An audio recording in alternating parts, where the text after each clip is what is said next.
kaibigan, good day everyone. Welcome po sa aking channel. This is Brick Pinay Journey. For today vlog mga kaibigan, nandito naman po ako sa back garden ni Alaga. Hope you all well mga kaibigan. Yung sadya ko po dito today mga kaibigan, yung leftover na runners ng strawberry, I gonna plant it separately. So this is the second method how to plant the strawberry runners. Gagawin ko po mga kaibigan because I still got 6 strawberry runners left from previous video or LS ko dati sa pagtanim po ng ating strawberry, dahil po ay sayang po na hindi po siya maitatanim.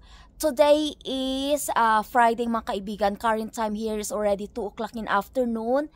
While it is nice sunny day, pero malamig po siya mga kaibigan, itatanim ko po to yung strawberry. This is the different way how to plant strawberry runners in autumn time. So I'm not sure guys kung mabubuhay to kasi I never done this method how to plant these strawberry runners, na ikakat ko po siya direct to kanyang mother plants, and then yung mga babies ng runners idadam ko na lang po sa paso kasi magulo po talaga siya mga kaibigan. So try natin kung tutubo talaga siya. So this is the second method po. Ipakita ko sa inyo kung ano po yung ibig kong sabihin. So ayan po mga kaibigan, di ba nalala nyo last time? Ito po yung ating strawberry runners. Ayan, dahil ay maulan po at saka nagsusok po yung tubig dyan. So tanggalin ko po to yung tubig kasi baka maglanta po yung ating strawberry runners. Pero dito, nade-drainage naman siya. Okay po to, buhay na po siya. So ito lang po yung aking gagawin. Ito yung 6 na strawberry runners dito. So nakikita nyo po yan guys, yung lamesa na yan. Ayusin ko muna yan and then i-update ko kayo pag ang lamesa na yan, kasi garden table po yan, supposed to be nandito na po yan dati. Dito po yan siya. So they have a sun this part, at least maaarawan po siya kahit malamig. Ayan, dito po ililipat ulit yung table na yan. Ayan, linisan ko muna siya, then I will update you guys kung ano po yung kaganapan, kasi hindi natin alam yung weather kasi pabugso-bugso. Sometimes it's raining, sunny, like today. Ayan po. So i-take advantage po natin yung panahon habang hindi po siya umuulan. So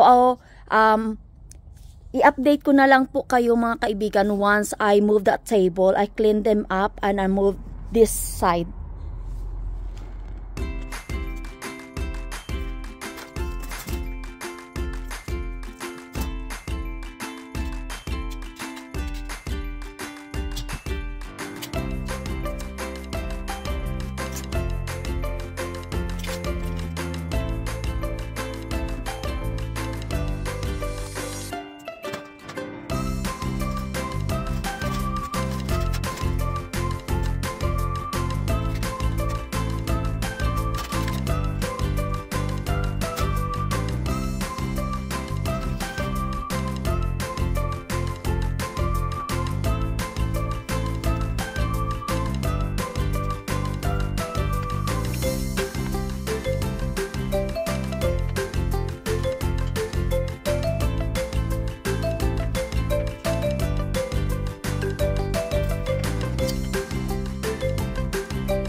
Ayan guys, tapos na po tayo sa ating garden table here.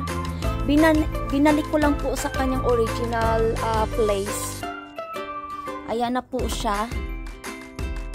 So ito po yung mga kaibigan, putulin ko po ito. Ayan, putulin ko muna to. Ayan. Tingnan lang natin kung tutubo siya. Ayan, putulin lang natin ito, mga kaibigan. Ayan guys. So try natin kung tutubo ba talaga to. Ayan guys, may strawberry runners na po tayo dito. And then I got some compost soil. Ito po yung ating mga leftover na planta.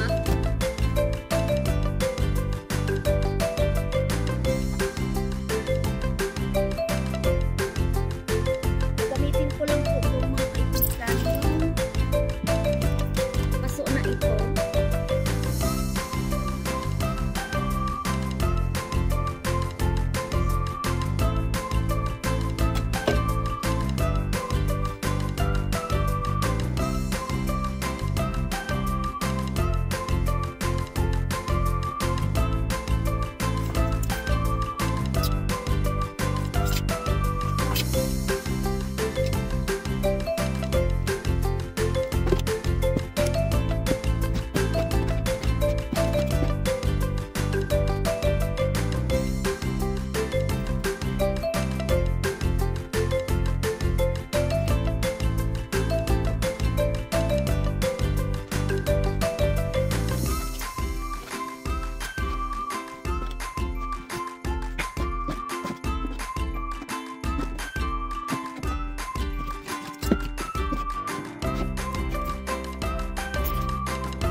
Ating strawberry runners, mga kaibigan.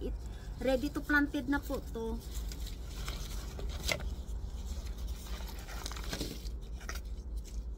Ayan, may mga paso na din po tayo dito na may soil na. So, ang gagawin ko, putulin lang natin mga kaibigan. First time ko lang po to gumawa ng ganitong method sa pagtanim ng strawberry.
that's all the strawberry runners that I've done, mga kaibigan.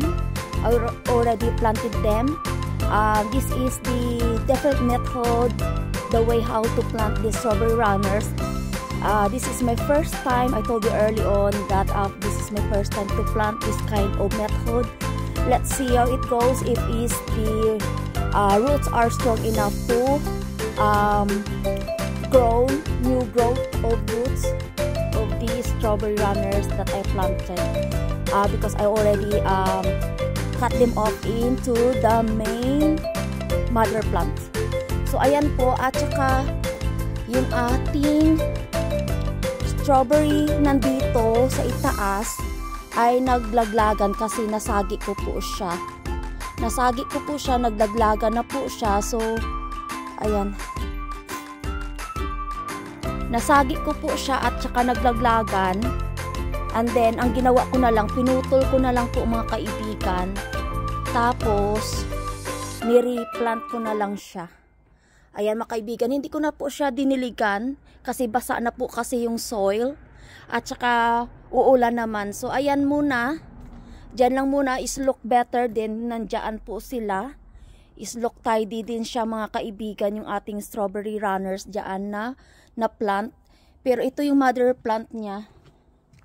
Ayan, naglalanta na po siya. Ayan po, oh. Tingnan niyo, oh, diba?